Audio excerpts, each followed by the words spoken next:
in the border regions still.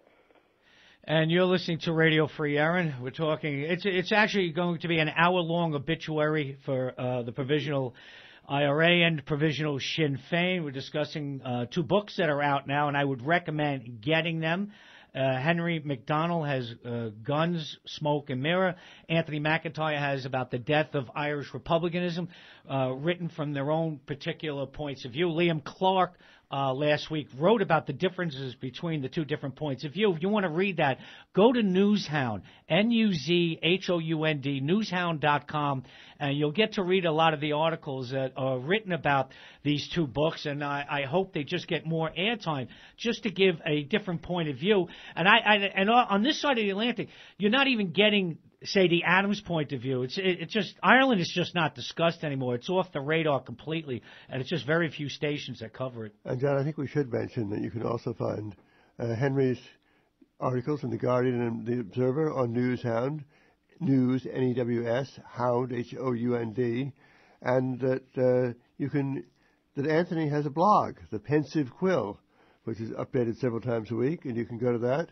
And Anthony, your book is actually published in the United States. Can you tell us who published it? It's published by the very efficient Subaru Press, and Aoife Serrano Rivera is she's in charge of the operation, and she came over to Ireland to launch the book at the Leadenhall Derby. Henry, I'm very grateful to attend the launch, and we had a good turnout, and we were able to advertise and promote the book.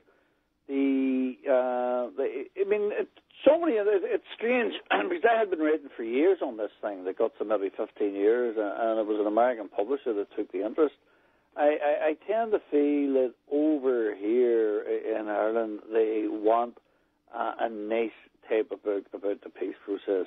For example, I would rate Good Friday, the death of Irish republicanism, and it wouldn't be welcomed. Or if Jerry Adams was to write, he's written two autobiographies about Nappet and the IRA. And they're in the fiction section of Barnes & Noble. Well, that's where they should be, absolutely. But unfortunately, they're not. And they would be selling for them, and people would be buying them. Why would I want to go in and buy a book written by George Bush telling you that he'd never been in the Republican Party or he'd never been president? Well, it's interesting that, just in terms of the kind of postmodern politics, the kind of de-ideological kind of situation we're in now. In the same week that Anthony's book, in the same period when Anthony's book and my book were published, there was a book that came out from Stormont, and there were contributions from members of Sinn Féin and others. It was a recipe book of members of the Northern Ireland sending me their favourite recipes. And I remember thinking, my God, have we come to this? Has it come to this that, the terminus of the last four decades of carnage ends with the political rivals who hate each other joining forces together to tell the world. Please don't tell me they're going to be like Gordon Ramsay and start now fixing up restaurants and giving out IRA recipes. Or a Hamas and Likud joint cookbook, Did you see that, Well, no, not in the near future anyway. Yeah. Why not? I mean, reportedly at least, I can't prove this, the IRA owns quite a few restaurants and pubs and other things. That is, as there's no I harm say... in being a gourmand, better a gourmand than a... Well, Henry, what do you think the difference is between your book and Anthony's book? Even though you're tackling the same subject, what's the angle that you're coming from?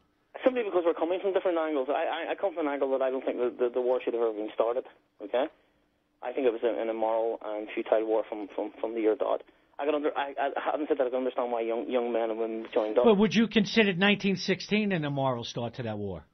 I think actually 1916 was a mistake. I really do. And on reflection, I do. I think Ireland could have achieved what it's achieved. But yet you don't mind NATO troops in Afghanistan. Well, I think there's a big difference between, and let's get into a bit of controversy, between, the situation in Ireland and the Taliban being in charge and young girls not being able to go to school, and a state being used to launch attacks on countries such as the United States, which is what happened on 9/11. So I'm not a 9/11 conspiracy theorist. What happened is what happened. But So that's the difference. Is I think that I take an axe to the root of the ideology, but you know, at no time am I personal. I mean, I have a lot of friends who are Republicans who went through the H blocks and through all the hell that they went through, and I have a lot of time for them, and I think many of them are victims as well. Many of their these people's lives have been shattered, and I think, Anthony, you know, there's an interesting academic research to be done on what the psychological impact of the last four decades on the people who took part and who are at the centre of it all. I think that's a very interesting study that hasn't been done yet, you know. What do you think about that? I'm just interested. That group, AXPAC, the Ex-Prisoners Assistance Committee, run by Tommy McIntyre, has done some work on it, and he's been arguing about trying to promote material on combatants, former combatants, and his research into the impact that it has had on them. He's also been pushing an area, and that covered now people who have been relocated or exiled as a result of the conflict in the north, displaced people who have moved into the south of Ireland and who didn't get it easy. And I've actually done a review of it, which will appear in the Pensive Quill very shortly, quite an interesting booklet. And the AXPAC again with Adrian Grounds and Ruth Jamieson published a document called The Effects of Long-Term Imprisonment, that dealt with the impact on people who have been in prison for a very long time as a result of this conflict. So it's groups like this, like AXPAC are doing this, who are not getting finance effectively. They're limited finance from the European Union or the Irish government or the funding bodies, but the amount of finance that would be required to do that type of research isn't coming through. And Henry's right, it should be getting done, but it's not. All right, you're listening to Radio Free Aaron. We have about 10 more minutes with Henry McDonald. Has a book out called Gun, Smoke, and Mirrors, and Anthony McIntyre with The Death of Irish Republicanism. I wanted to get from both of you, I don't know if you've seen it. We're talking about books. I want to go to film that covered that time frame. And there's a movie coming out here in the United States called Hunger. I know it's been in the theaters in the United Kingdom and in Ireland. Have either one of you seen it, and how true to reality is it? Well, I mean, I wasn't in H block, so I don't know how true to reality it was. Firstly, as a work of art, it's an extremely good film. It's beautifully shot. It's almost it's almost iconography in it. It's like a religious film in many ways. In terms of, I mean, there's a bit where the prison warder carries Bobby Sands' body after the death, and I immediately thought Christ being taken off the cross and being put into the tomb. It's like that. Now, it's not a criticism. It's actually an observation of the style of the film. In terms of the content, although it lacks a wee bit of backcloth and background, I still think it's a very fair film.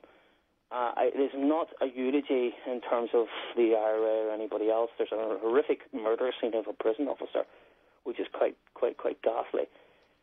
Again, it lacks a bit of political context, but as a work of art and as a depiction of a man dying for his ideals, I think it's a very, very good film. And Anthony, have you seen it? Right.